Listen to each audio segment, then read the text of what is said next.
আমার প্রথম কার্টুন। একটা বাড়িতে মা আর ছেলের গল্প শোনাবো আপনাদের।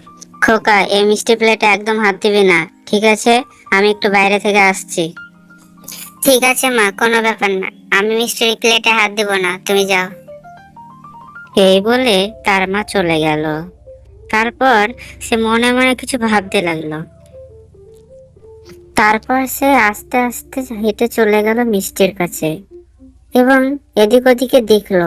তারপর গপ করে একটা মিষ্টি মুখে ভরে নিল। কি রে, ওখানে কি করছিস তুই? মিষ্টি খেলি নাকি? কি হলো, কথা বলছিস না কেন? কথা বল। এরে, কথা বলতে গেলে তো মা বুঝে যাবে কি আমি মিষ্টি খেয়েছি। না মা, আমি মিষ্টি খাইনি, এমনি একটা তুলে দেখছিলাম। কত বড় শয়তান! মিষ্টি খেয়েটেই বলছে মিষ্টি খায়নি, তুলে দেখছিলাম। তাহলে ভাবেন কত বড় শয়তান।